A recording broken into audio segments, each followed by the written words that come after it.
Era FM 92.7. Dá gosto ouvir-se. Hoje connosco temos Ernesto Devinho, um dos cantores também de referência da música portuguesa.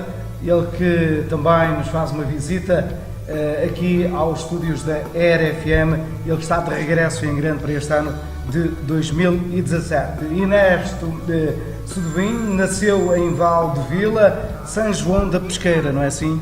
Exato. Bom dia. Bom dia, António. Epá, é com todo o prazer que estamos aqui em frente aos teus radiofonistas e a nível de televisão.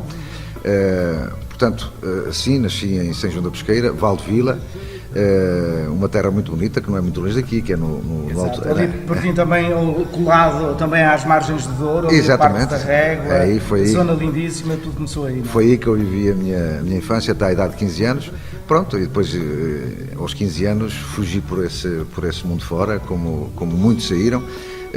Eu, jovem, outros mais velhos, e fomos por esse mundo fora até a França, portanto. Sempre foi um objetivo, ou se preferirmos assim dizer, um sonho esse de envergar pelo mundo da música? Foi porque eu sempre tive vontade e aquela alma que me pedia para entrar dentro do meio musical. É evidente que, de novo, comecei com uma simples harmónica. Tinha 8 anos, já tocava harmónica, qualquer êxito daquela altura, aquelas cantigas populares. Depois, pronto, surgiu que fui para a França e eu sempre tive vontade de tocar acordeão, portanto era um instrumento que me fascinava e que me fascina ainda hoje, que toco com gosto, e que naquela altura eu pedi ao meu pai e o meu pai não quis comprar. O meu pai queria que fosse estudar e não queria cá a música. Aliás, tempos difíceis na altura também. Nessa altura os mais velhos julgavam que a via da música não era não era viável, e não era, chamava ele que eram outros tempos.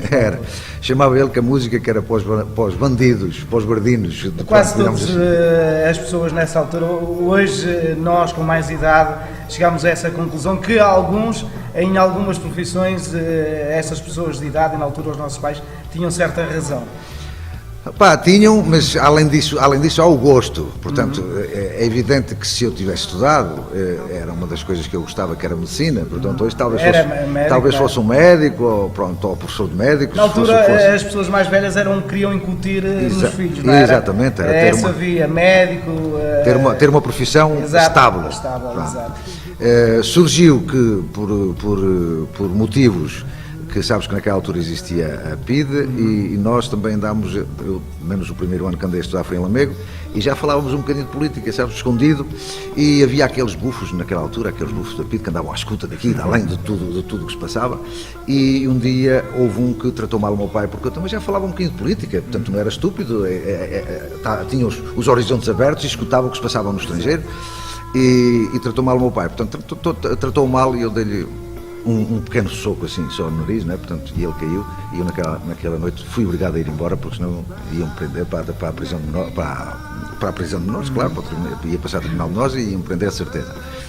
Pronto, cheguei a Paris com 15 anos, portanto sabes o que é. Mas a gente deixar uma aldeia. Antes da ida para Paris, tudo começou, segundo eu sei, também num grupo coral da escola, onde já se vê também aquele gosto pela música e certo jeito também para a música, não é? Eu não mencionei isso porque, pronto, abreviando as coisas, exatamente, onde é que eu comecei verdadeiramente foi no coral não foi no coral da escola, foi no coral da igreja, que, portanto, veio lá, quando eu fiz a minha comunhão solene, vieram lá os seminaristas e depois eu vi aquele homem a tocar naquele aparelho que era o órgão das igrejas, e aquilo fascinou-me, aqueles sons fascinaram-me, e eu já cantava na coral, mas a partir daí ainda mais gosto tomei, porque era um som que me entrou dentro de mim e eu disse, eu tenho que tocar isto um dia. Pronto, e foi resto, mas também teve uma história curiosa com uma harmónica, não é? Tu sabes dessa história, não é? Portanto, sabes bem que naquela altura dinheiro não havia. Exato. Pronto. Segundo eu sei, os seus pais também tinham muita amêndoa, não era? Sim. As colheitas lá é azeite, amêndoa e vinho, não é? Portanto, naquela região. E estava a chegar aquela feira que é agora, aproximadamente, no começo de setembro, em São João da Pesqueira, que era a Chora do Monte naquela altura. E lá compravam assim, os quilitos de grão.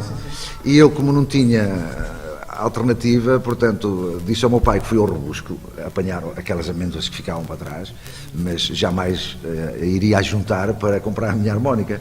Portanto, e lá foi um roubozito, chama aquele roubo amigável que fiz ao meu pai, 2 kg de amêndoa para vender, para comprar a minha harmónica, e comprei, pronto. E daí eu comecei a tocar ainda mais, porque era a harmónica, chamávamos nós naquela altura realejos, que era um relejo que existia muito grande assim, que era Honor, sim. portanto, e custava naquela altura 550 escudos, era muito dinheiro, e eu não tinha, pronto. Exato. Mas a amêndoa vendia-se bem, portanto, e deu para comprar a harmónica. Depois disso, tal como já deu a conhecer, foi até Paris, à cidade de luz, cidade do amor e cidade de muito trabalho na altura, com 15 anos, não é? Exatamente, portanto, como toda a gente sabe, quando um jovem chega a Paris com 15 anos não pode trabalhar, portanto, é obrigatoriamente ir à escola até aos 16. Mas eu, portanto, já estava tão saturado que eu queria era trabalhar, porque eu queria era ganhar dinheiro para poder sobreviver. E não fui à escola, escapei-me da escola, andei a trabalhar numa fábrica, numa lavandaria em Cachan, portanto trabalhava como se diz em França, portanto e na Suíça também em francês, trabalhava ao negro e ganhava 650 francos naquela altura, fazer 11 horas de trabalho, até fazer os meus 16 anos. Portanto, e depois aos 16, como o meu pai já tinha estado lá em França, foi ter comigo, foi ter com o patrão dele, e o patrão dele fez-me os papéis que já naquela altura depois fui ganhar 1.200, 1.300, já era melhor, já podia sobreviver melhor. Exato. Mas pronto, foram momentos difíceis, chegar da minha casa, da minha terra natal, uma casinha modesta, mas porreirinha, e ir para Ivry, para o 65 Rua Barbés, para uma barraca. Aliás, onde esteve a Linda de Sousa também. Teve ao lado. Portanto, naquela altura era Tio Linda, não era Linda de Sousa, ainda não era conhecida. Depois é que teve aquele êxito, exato. E foi muito conhecida. E portanto, ela ficou no coração das pessoas, quer queiramos, quer não queiramos. Pronto, houve várias críticas, mas eu gosto dela. É uma rapariga simples, é uma miúda muito porreira. Já fiz 2 espetáculos com ela, e portanto, dali também saiu, quer dizer, no fundo daquele buraquinho das barracas saíram dois talentos, não é? Portanto, que foram para lá, que já o tinham, saiu a Linda com muito maior a nível comercial, e depois saí eu pelas comunidades portuguesas a tocar, aí vinham buscar a tocar acordeão, porque depois eu comprei o acordeão e comecei a fazer festas nas comunidades portuguesas e a primeira festa que eu fiz... Portanto, o primeiro, Ernesto, o primeiro ordenado do mês foi para um instrumento musical? Não foi o primeiro ordenado, acho que foi o 4º ou o 5º ordenado, porque eu andava à pesquisa de comprar o acordeão e também... Portanto, foi um grande sonho esse do acordeão, não é? Foi um sonho monstro, Eu andava a tentar encontrar um acordeão em segunda mão. E um tio meu disse que um italiano tinha lá um acordeão quase novo em segunda mão, portanto, mas estava novo, que eu ainda o tenho hoje, e o acordeão custava 550 francos naquela altura. E eu só tinha 200 das minhas economias, porque eu comecei a economizar para comprar justamente o acordeão.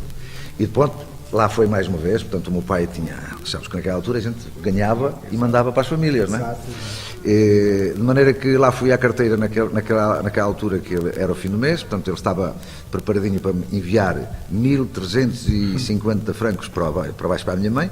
Portanto, e eu, mais uma vez, fui e um roubozinho de 300 e poucos euros, 300 e poucos francos naquela altura, para acabar de comprar o acordeão, e assim o comprei.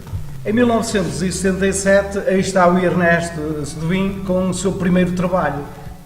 Em 1977, sim, foi a minha vida começou. Isso foi um disco que foi gravado pela Liz, que fazia parte da Prece Portuguesa em Samor, por Cismeiro, foi ele que fez a produção, foi ele que fez tudo. Gravei enquanto grupo, com o meu grupo, com o Grupo Musical México. Gravamos três singles naquela altura. Depois, mais tarde... 85, 87, 89, 86, 88... Sim. 2000, 95, 2005, 2006 e 2007. Exato, foi tudo isso faz parte da minha carreira. Já são muitos trabalhos. Já são muitos trabalhos. Mas o que eu queria dizer, em 85 é que surgiu o grande êxito, a grande partida para o Ernesto Sedovim, porque até ali, pronto, tinha gravado, antes do Telefonema para Cristina, tinha gravado A Minha Vida Começou, tinha gravado... Já agora que está a falar no Telefonema para Cristina, aliás foi um dos grandes êxitos do Ernesto. Como é que surgiu este tema? Se calhar também derivado a estar em Paris, e penso eu, se calhar tinha alguém aqui e fazia umas chamadas e se calhar a letra Tem a ver com isso. Tu sabes, como todos nós, saímos e a saudade começa a trabalhar, daqueles que deixamos. E naquela altura escrever, era muito difícil escrever, e então andava sempre a poupar aquelas moedazinhas de 5 francos que existiam para se meter na cabine, para eu telefonar ao fim de semana, ou quando tivesse saudades, para telefonar para o posto público, porque não havia telefone em casa, para o posto público, para a minha terra. De maneira que depois eu continuei a fazer isso e fui escrevendo, porque eu sempre escrevi. Fui escrevendo, escrevi a história, sem música, sem nada. Mais tarde eu tentei musicar aquilo, já tinha gravado A Minha Vida Começou e o Sou Passageiros no Teu Caminho, O Mundo És Tu e Eu. Comecei a tentar musicar aquilo, mas eu não queria gravar aquilo era meu, portanto era muito, muito íntimo. E foi justamente, mais uma vez, o Sr. Fernando Cismeiro, porque graças a ele, se ele não existisse, não havia telefonema para a Cristina, que foi lá um dia ao meu salão de ensaio, vi-me ao piano, a cantar aquilo, e disse-me: Silvinho, você tem que gravar isto, porque isto vai ser um êxito. E eu não queria gravar, digo sinceramente, António, eu não queria gravar. Mas ele insistiu, passado um mês e meio, telefona-me: Silvinho, o estúdio está reservado, vai ensaiar com os músicos, porque este tema tem que sair cá para fora.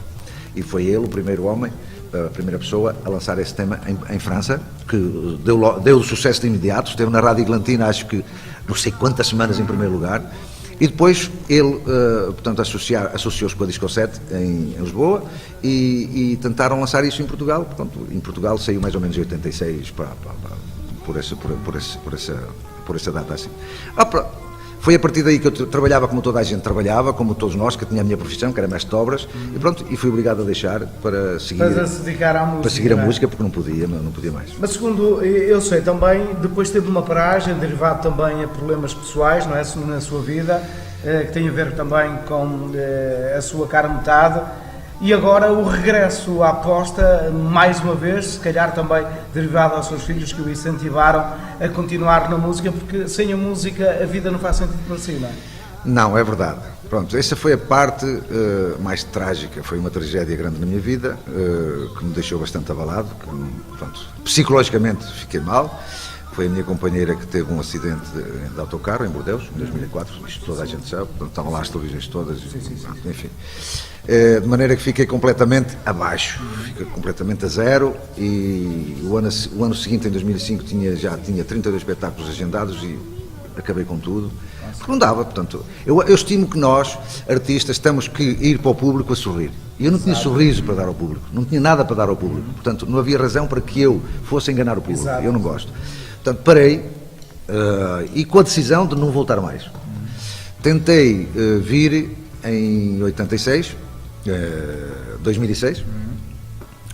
mas ainda não estava preparado. Portanto, os meus olhos, o meu sorriso, o meu bem-estar, não estava preparado. Passaram-se mais os anitos e depois, claro, os meus filhos, tanto o Paulo como o Henrique, começaram-me a chatear a cabeça, pai, tu não podes ficar assim, tu tens que ir para a frente, porque tu és um artista do alto gabarito. Diz, já fui do alto gabarito, agora não sou, filhos. E eles, não, tu continuas a ser, muito embora que estejas apagado um pouco, mas tu vais renascer novamente. Pronto, e eu fiz-lhes a vontade, e então em 2013 tentamos fazer uma gravação pelo Tal Homem Sou Eu. Sou eu. Tenho aqui inúmeros temas: O Tal Homem Sou Eu, Ai Maria, Aldeia Mas...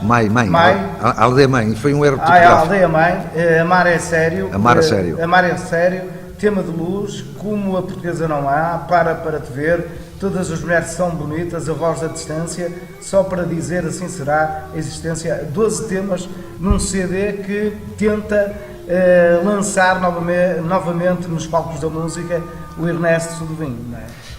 Portanto, isso, há muita gente que me faz a pergunta porque o Tal Homem Sou Eu, porque como sabes que eu gosto de responder essa pergunta porque tenho que responder mesmo, como o Roberto Carlos fez. Aliás, falar em Roberto Carlos é um dos grandes ídolos pessoal. Foi sempre. Eu cantei dezenas e dezenas e dezenas de canções do Roberto Carlos enquanto fiz bailaricos, quando fazia bailaricos. Quer dizer, é o meu ídolo e é o meu guia para a música portuguesa. Portanto, ele na música brasileira e eu na música portuguesa tento, mesmo a nível de poesia, tento fazer pouco mais ou menos, não é uma cópia, porque eu não gosto de copiar ninguém, mas, portanto, está dentro dessa linha. E pronto, e acho que é um artista de alto gabarito, mas para responder ao Tal Homem Sou Eu, portanto, sabes que o Roberto Carlos lançou aquele tema, Esse Cara Sou Eu, não é? Sim. Ora bem, este tema, o Tal Homem Sou Eu, já o tenho há muito tempo feito, escrito pelo menos, e a música feita também. Sabes porquê? Porque eu telefonava para a Cristina, quando eu ia cantar para os palcos, nunca ninguém dizia Ernesto Sadoim. Diziam tudo, vamos ver o homem do telefone, vamos ver o homem que canta com a menina, e a canção do telefone é muito linda, e vamos embora. E eu ouvi muitas vezes a passar com o carro no meio das pessoas, e ouvia, porque eu gosto de apreciar o que se passa fora. Muitos só querem estar lá dentro, não, mas eu gosto de apreciar o que está fora. E eu disse, será que este tema, eu fiz um tema para abafar o nome Ernesto Sadoim? E então fiz essa canção, porque escutando-a, ela diz tudo, diz o que é, o Tal Homem Sou Eu. Mas, sabes que naquela altura, talvez fosse muito pretencioso da minha parte de assumir dizer Tal Homem Sou Eu, e as pessoas iam dizer, mas afinal quem é este indivíduo para dizer Tal Homem Sou Eu? Quando eu ouvi justamente o Roberto Carlos a cantar Esse Cara Sou Eu, vou para o vosso quarto, vocês estão a ouvir, aquelas histórias todas, um tema diferente, não é? Eu disse, pronto, se o Roberto Carlos cantou Esse Cara Sou Eu, por que não eu não vou fazer o tema que eu já tenho escrito há tanto tempo, talvez antes dele, o Tal Homem Sou Eu? Pronto, e surgiu assim, e é uma resposta ao telefonema para a Cristina. Em termos de espetáculos, como é que está o Ernesto para este ano de 2017?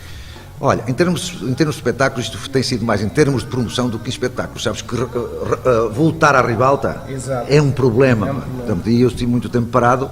Tenho a sorte ainda que há uma canção que nunca ficou parada, que é o Telefonema para a Cristina. Exato. Portanto, quando se fala atualmente do Telefonema para a Cristina, fala-se Ernesto Sadoim. A nível de espetáculos, tem sido um bocado difícil, tenho feito alguns aqui no estrangeiro, mas não é aquela força com que eu fazia naquela... Agora aos poucos que vai aparecendo, não é? Antes de 2004, vão aparecendo aqueles que ainda gostam dos artistas, que ainda gostam dos verdadeiros artistas. Temos que confessar uma coisa, eu não estou aqui para criticar ninguém, nem gosto de criticar ninguém, mas a verdade é que o nosso povo, o nosso meio musical está estragado. Está saturado, há muitos artistas. Pronto, a questão de haver muitos artistas a mim não me estorba. Estorba-me da maneira que a música portuguesa é interpretada. Porque se houvesse muitos artistas, o mundo é de todos e todos têm o direito de viver. Mas se tratassem a música como ela é necessária e que nos tivessem à pressa de ganhar 150 euros ou 200 euros para comerem ao fim do dia, a música era tratada de uma outra forma. Pronto, e é aí que os artistas que lutam por a música e que aprenderam música e que se deram cabo das orelhas e dos olhos, horas e horas para aprender música, que estão dentro do assunto, têm dificuldades hoje em fazer um concerto em condições, porque a gente anuncia os preços e o fulano que quer contratar, mas fulano vem cá por tal, vem cá por X, e eu respondo, olha meu amigo, o senhor telefonou a Ernesto Sadoim, não é? Aliás, nem sou eu que digo, ou é a Rita ou é o Henrique. O senhor telefonou para Ernesto Sadoim, quer Ernesto Sadoim é isto, se quer o fulano, leve-o. Portanto, o que é que a gente pode fazer? Não pode fazer nada, não pode fazer de outra maneira. E isso atristece-me um pouco, sabes? Em termos de espetáculos, quem quiser contactar, o que é que deve fazer? Olha, eu tenho a sorte de ter um nome único. Ernesto Sadoim só há um no mundo. Podes acreditar, vais lá, podes ir ver, fazer uma pesquisa, só há um no mundo. Ernesto há muitos, mas Ernesto Sadoim há só um. Basta ir ao Face. Ou à Rita, porque ela é a minha agente, que está a trabalhar nisso. Portanto, está lá o anúncio dela também, está lá os contactos dela. Ou se não, podem telefonar até para ti. Pronto, olha, pá, há um espetáculo e eu vou fazer o espetáculo, porque não? Olha, até é bom, pá, olha, vais-me apresentar no palco, vais-me fazer isto, vais fazer aquilo, e eu pago às pessoas e tal, o assunto arrumado.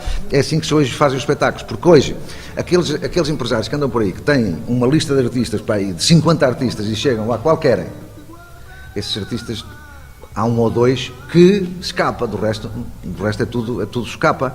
E então, esses empresários que andam aí, o que é que eles fazem? O artista vai levar 1.000 francos ou 1.000 euros e ele vai pedir à comissão 1.400 ou 1.500. Portanto, eu não funciono assim. Eu funciono com alguns agentes que nós trabalhamos também. Disse, meu amigo, o nosso preço é esse. Você tem X para adquirir o contrato e tem a sua porcentagem. Mas o preço é anunciado à Comissão de Festas, é este preço que é anunciado, porque senão à partida o Ernesto Sadoim, em vez de levar X, vai ficar com X e as pessoas vão dizer, mas o Ernesto Sadoim é muito caro e não podemos trazer e portanto é um problema. Portanto é assim que nós funcionamos. Ernesto, tenho aqui um livro, O Tal Homem Sou Eu, Realização de um Sonho. É um livro também escrito por si e lançado também há pouco tempo. Foi o ano passado que eu fiz. Portanto, este livro é uma autobiografia daquilo que eu te estou a dizer, pouco mais ou menos por alto, e aí está aprofundado. Então, as coisas bem explícitas. Está a sua história, não é? Exato. Foi um livro que foi escrito, foi acompanhado sempre e corrigido por Helena Ramos, da televisão, não sei se conhece, portanto, Helena Ramos, que é uma amiga minha. Trabalhamos nessa história os dois. E penso que está uma história bonita, uma história bem feita. Era para fazer um livro com mais páginas, mas portanto, sabes, esse género de coisas também, se a gente faz um livro com muitas páginas, o leitor começa a saturar e nem por vezes nem chega ao fim. Portanto, e é um livrozito que deixa aqui o seguimento para o outro. Deixa também aqui depoimentos de pessoas e também homenagens a pessoas que já partiram. Exatamente. Há depoimentos de amigos. E que ajudaram também ao longo da sua carreira. Olha, está aí um que é o Francismeiro. O Francismeiro está aí. Foi o... Não é esse? Não, este é o doutor Armandino Pinto. Portanto, ele está aí.